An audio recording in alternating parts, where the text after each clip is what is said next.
Hi everyone! In our presentation, we are going to present on how to manage your own stress, anger, and negative emotions as a single parent.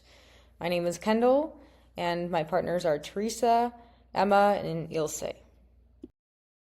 So, why is it important?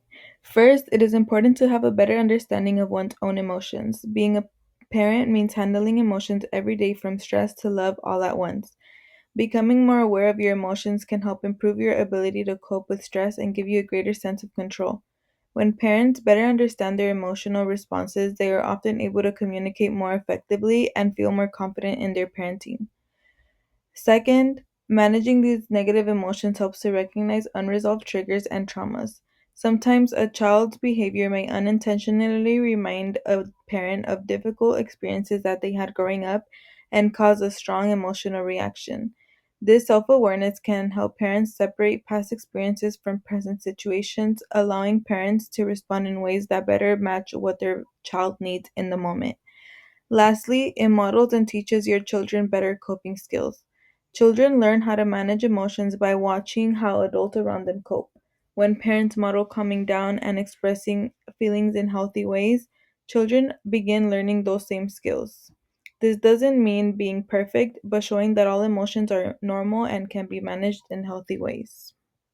The article, Parenting Stress Moderates the Relation Between Parental Trauma Exposure and Child Anxiety Symptoms, found that parenting stress activates trauma-related vulnerabilities in parents. In turn, when parents experience unresolved trauma-related stress, their nervous systems stay in a heightened state of activation, hypervigilance, and emotional overwhelm. This pattern of high traumatization can disrupt parent-child co-regulation processes, as caregivers oftentimes unintentionally respond to their children with irritability and emotional unavailability. As a result, children of parents with significant trauma histories may grow accustomed to receiving less predictable emotional support, which can contribute to increased anxiety and insecurities in children. Through the lens of social learning theory, children may learn to exhibit anxious behaviors and coping patterns by observing their parents' emotional reactions as a result of trauma exposure. Children may interpret their parents' behavior as normative ways of responding to stress, and in turn have fewer opportunities to learn adaptive coping strategies. As we mentioned, there are several reasons why it's important to self regulate as a parent. Now, the question is how and what can we do to regulate? Some ways we can regulate during stressful moments are doing breathing exercises, squeezing your hands, or in other words, providing sensory grounding, which activates pressure receptors that signal your nervous system to calm down. One way you could do this is by tightly clenching your fist for 5 to 10 seconds, then releasing and spreading your fingers. The physical tension gives anxious energy a place to land, resulting in an immediate release of physical and emotional strain. Another thing you could do is use a fidget.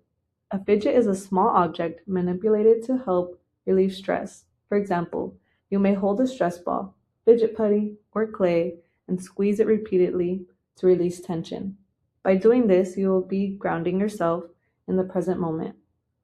You may also try stepping away from the situation. For example, if you and your child are at a grocery store, you may ask them to look around or get what is needed while you take some deep breaths. Another way is to recognize what may activate you in specific moments. Unintentionally, our children may activate us. Therefore, by recognizing what activates you, you will be able to understand when certain things make you upset or mad. You may also decide to take a walk. By taking 10 to 20 minutes to walk outside or wherever you can, you will allow yourself time to regulate your nervous system. Lastly, keeping a journal will help you continually regulate yourself, as you will see coming up. Breath counting is a mindful technique that brings you into the present moment, as counting the breaths can quiet racing thoughts and promote relaxation. This helps relieve stress and improve your focus. So, how to practice? Mentally count 1 on the inhale and then exhale normally. Then count 2 as you breathe to inhale, then silent on the exhale. Keep going all the way up to 10 and then start over again at 1. Try this for 5 to 10 minutes, focusing on the rhythm of your breathing. If you lose count, start at 1 again. Now we will see Dr. Whale describe the 4-7-8 breathing technique. The 478 breath that I teach is the most powerful relaxation method that I've discovered.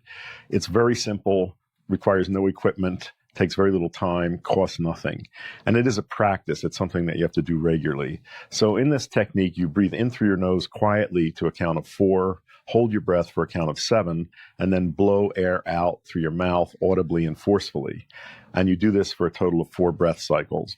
So I'm going to show you what this looks like.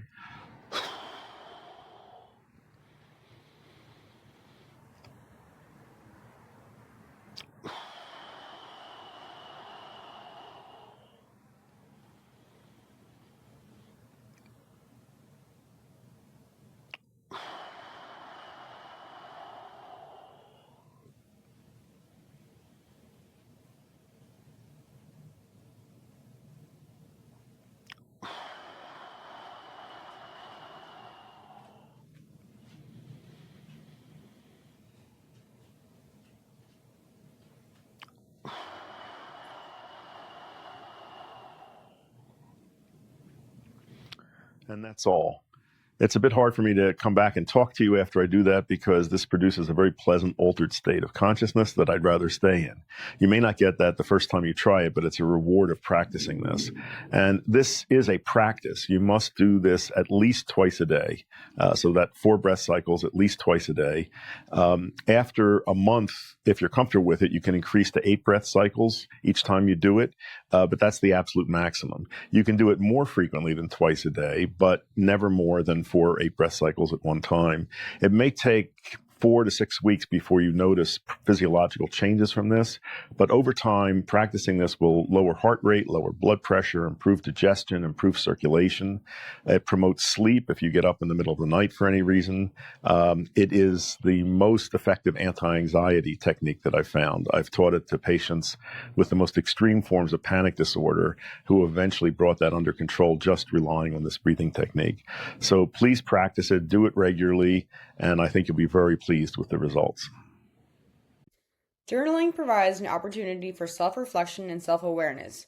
By writing about your emotions, experiences, bodily sensations, and thoughts, you can gain insight into the underlying causes and triggers of your emotions and how they show up in your body, and in your reactions or responses to day-to-day interactions. This increased self-awareness is the first step in effectively regulating and managing your emotions. Journaling also offers a safe and private space to express your emotions freely and without judgment. Writing down your feelings allows you to release repressed emotions and gives you a sense of emotional relief. It can help you process and make sense of your emotions, reducing their intensity. This can feel like a weight that has been lifted from you when you feel like feelings have been allowed to be expressed in a safe and appropriate way. Writing about your emotions and experiences can help you make sense of them on a cognitive level. By exploring your thoughts and beliefs surrounding your emotions, you can identify thinking patterns, which can then be explored for how true they are, where they stem from, and whether they're serving you well now. This can be challenging, and so remember, you don't have to do this all on your own. You can reach out for help if you're needing support in managing beliefs that are self-limiting yet difficult to change. Finally, journaling can help you problem solve and find solutions to challenges or issues causing you emotional distress. By writing about your concerns, you can explore different perspectives, brainstorm ideas, and develop action plans to address the underlying problems. This process can contribute to a sense of empowerment and improved emotional regulation. Now that we have learned these skills, we can talk about teaching them to our children. In learning coping skills as a parent, the child can also learn how to regulate themselves. This includes learning how to label their emotions, like I feel statements, build strong emotional bonds, and encourage independence. Encouraging the child to also learn more about their emotions, like why they feel a certain way or how to better understand peers' emotions, builds more empathy and self awareness. Overall, a parent who uses these coping skills shows how to set boundaries. If the parent and child were to get into a disagreement or argument, they are more aware of their emotions and take space away from each other before communicating again. A parent and child relationship can be stronger through emotional regulation as they learn more about themselves and each other.